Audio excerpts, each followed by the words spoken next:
Penembakan dua pesawat militer AS oleh Iran menandai serangan yang sangat langka terhadap AS yang belum pernah terjadi selama lebih dari 20 tahun. Ini seakan menunjukkan Iran masih mampu membalas serangan, meskipun Presiden Trump menyatakan kemampuan Iran telah hancur total. Kini Iran bahkan membuat sayembara di TV nasional untuk menemukan pilot AS tersebut. Akankah serangan Iran ini mengendorkan tekanan Amerika?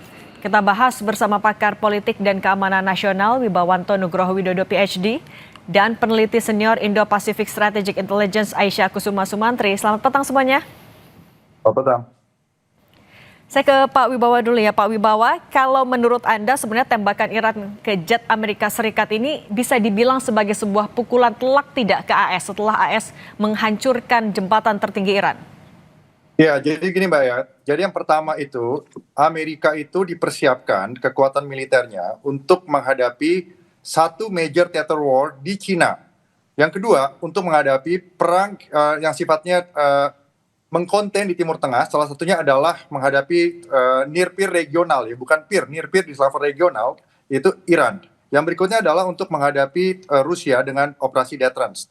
Nah, walaupun tentara Amerika ini hadir di 4 wilayah dunia. Yang pertama adalah di Middle East, di Indo-Pasifik, di Northern Command, ya, dan juga di Timur Tengah, Indo-Pasifik dan Northern Command. Ya.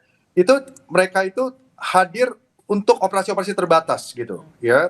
Jadi di Eropa juga hadir, ya. Jadi dengan adanya godaan masuk ke dalam perang di Iran ini sangat mendraining resource dari Amerika sendiri, apalagi tidak didukung oleh NATO.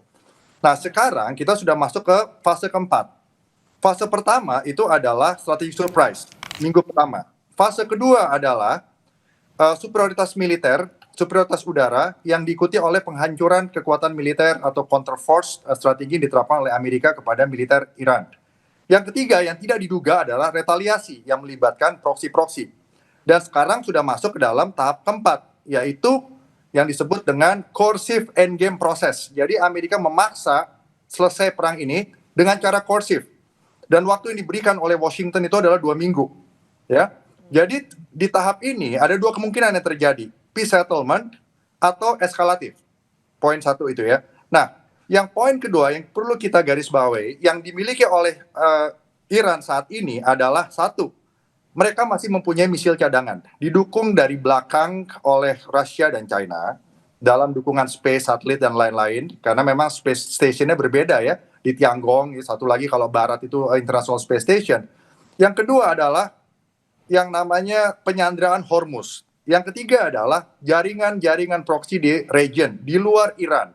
Nah ini yang digunakan oleh Iran dalam persiapan mereka selama 40 tahun terakhir, terbukti berhasil dengan mosaic defense. Ya, komando dilakukan secara desentralisasi. Outcome-nya adalah yang terjadi hari ini, yang baru-baru saja.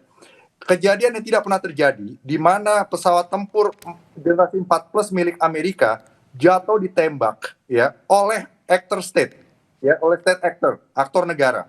Ya, ini sebenarnya ditertawakan oleh Rusia dan China pastinya, ya. Dan itu, ya. Dan poin yang berikutnya, ini menandakan bahwa ternyata apa yang disampaikan oleh Presiden Trump itu tidak terbukti sesuai dengan kenyataan. Bahwa ternyata air superiority dari Amerika itu bukannya tidak terkontestasi, ternyata bisa bolong. Ya, apalagi juga ditembak lagi dengan adanya close air support dari A-10 yang mencoba melakukan combat rescue. Yang kedua, asymmetrics ini menang lagi. Yang ketiga, ini adalah turning point psikologis. Ya, dan ini saya concern bisa menjadi eskalatif, bukannya selesai. Nah, jadi ini merubah persepsi keadaan nih saat ini ya. Jadi Presiden Trump semakin terpojok kalau menurut saya. Oke. Ya, itu poinnya. Oke, dengan semakin terpojok itu, kalau menurut Mbak Aisyah, oke semakin terpojok ini sudah semakin mendekati tahap akhir. Apakah ini adalah faktor yang membuat AS semakin gegabahkah sampai pesawat jet tempurnya bisa ditembak, atau justru sebenarnya Iran memang mau membuktikan kalau punya teknologi yang menyamai AS?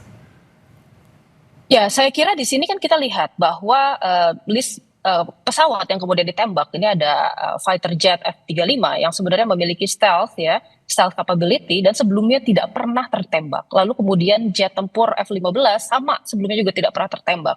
Termasuk ini ada Warthog Close Air Support dan kemudian Black Hawk helikopter, dan ini merupakan pukulan telak sebenarnya untuk AS. Saya rasa di sini kita melihat bahwa sebenarnya kecanggihan teknologi ini tidak selalu sebenarnya unggul di medan tempur karena ada konteks-konteks yang kemudian dilihat Iran bahwa teknologi yang secanggih itu sebenarnya punya kelemahan di medan tempur.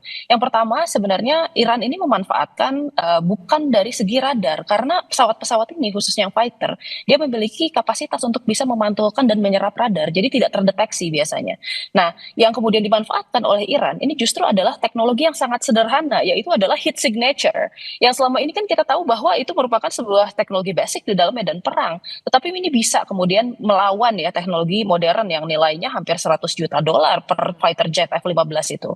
Nah, sekarang kita lihat di sini, ini signifikan karena pertama, betul kata tadi Mas Wibowo bahwa ini adalah pertama kalinya pesawat AS ini ditembak jatuh secara langsung ya sejak perang ini berlangsung.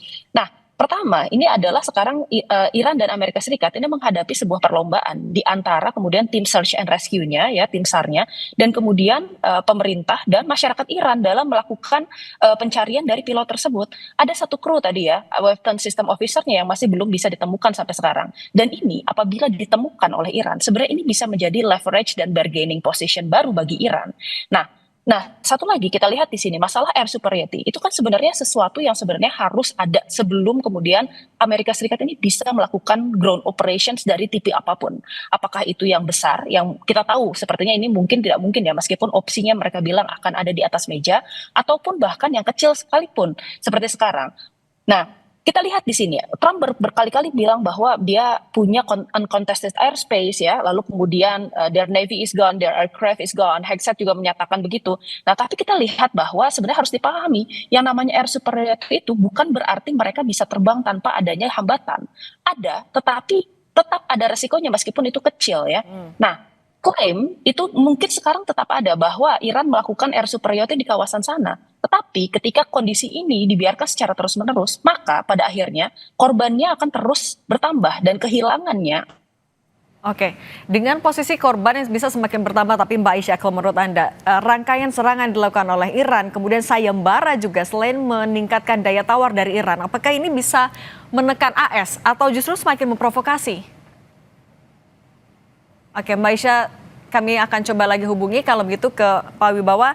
Kalau rangkaian serangan ini ditambah tadi sayembara, selain meningkatkan daya tawar, mampukah memberikan tekanan untuk AS atau justru makin memprovokasi Trump?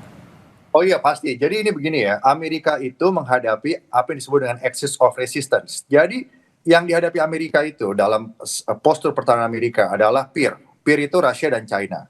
Ya, yang kedua adalah near peer regional, North Korea dan juga Iran. Ya, dan juga beberapa non-state actors termasuk proksi-proksinya Iran. Itu poinnya. Dan untuk menghadapi itu Amerika butuh NATO. Tanpa NATO itu kekurangan means yang sangat signifikan. Itu poinnya, poin yang sangat penting itu. Nah sekarang memang dengan jatuhnya pesawat Iran ini, pesawat Amerika ini benar-benar pukulan telak dan ini bisa menjadi leverage untuk diplomasi untuk bisa digunakan untuk mengubah outcome. Tapi kalau dari perspektif Amerika mungkin ada plan B dari ini. Plan B-nya apa? Plan B-nya mungkin mereka akan menyerang Balukistan. Karena Balukistan ini adalah wilayah yang sudah lama bermasalah dengan pusat dan dekat dengan Pakistan. Mayoritas juga Sunni dan rasnya adalah Pakistan. Dan bisa saja tentara darat Amerika sebentar lagi akan dideploy ke Balukistan, diganggu di Balukistan, sambil menghancurkan beberapa missile stok yang ada di situ, dan itu akan menjadi leverage dari Amerika dengan Iran, yaitu pertama, tolong buka kembali Hormuz, ya, kami kembalikan Balukistan kepada Anda, ya, dan juga lepaskan sandera kita. Kira-kira gampangnya begitu. Jadi ini yang saya bilang bisa menjadi eskalatif. Karena Trump ini sebenarnya kalau ada dua pilihan ya. Yang pertama adalah berhenti sekarang.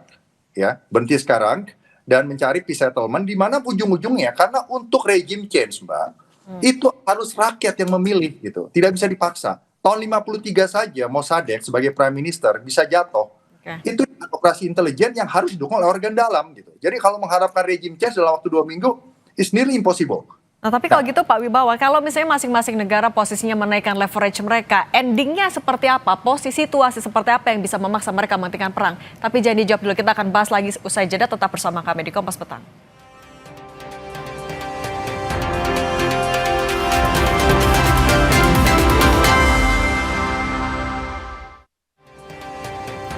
Kami lanjutkan lagi dialognya sambil mencoba masih menghubungi Mbak Aisyah. Kita lanjutkan dulu Pak Wibawa. Pak Wibawa, di waktu yang sama Iran menyelenggarakan sayembara bagi warga yang bisa menemukan pilot AS yang masih hilang dapat hadiah. Ini sebenarnya Iran lagi ngapain? Lagi manas-manasin AS kah? Atau lagi provokasi atau apa yang dilakukan? Kalau Iran itu mode-nya adalah survive, Mbak, ya. Survive dan dengan strategi attrition. Jadi Iran itu selama 2 minggu ke depan adalah menunda kemenangan Amerika.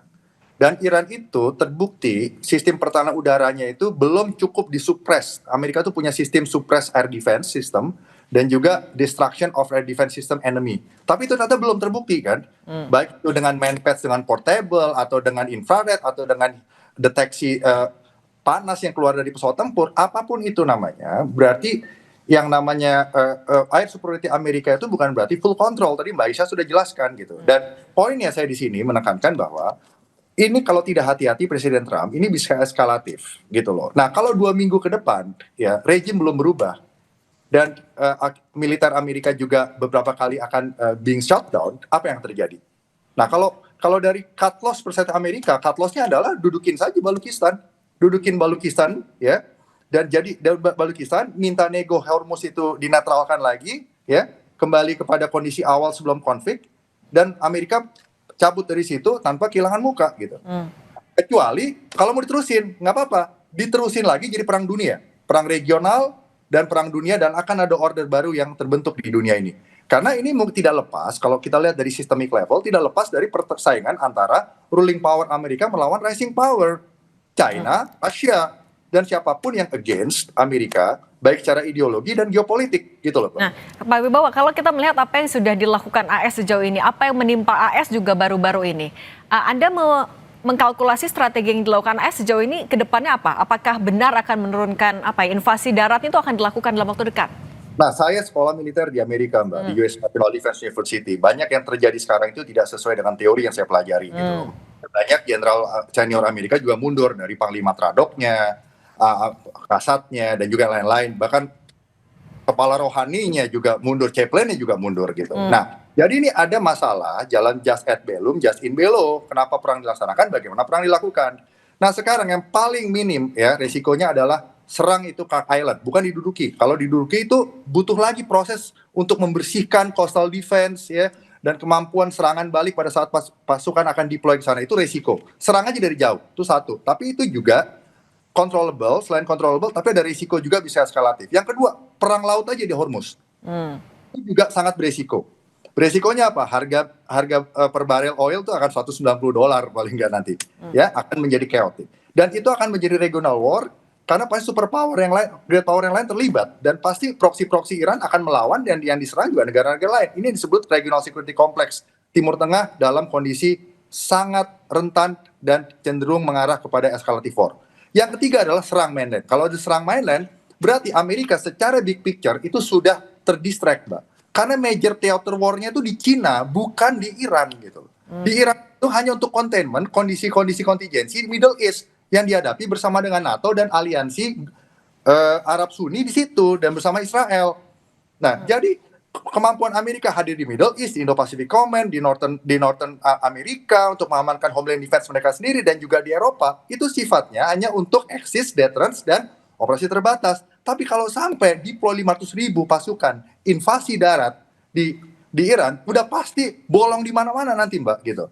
Dan itu akan ditentang habis pasti oleh domestik politik di dalam Amerika. Oke, tapi Pak Wibawa, di sisi lain, kalau misalnya memang langkah yang diambil Trump adalah semakin deeskalasi, Iran itu sejauh ini sudah menunjukkan kemampuan terbaik atau masih ada kemampuan yang masih ia simpan? Yang pasti, apa yang Iran lakukan sekarang adalah hasil persiapan selama 40 tahun terakhir. 47 tahun dan juga 40 tahun terakhir, khususnya setelah perang Iran-Irak.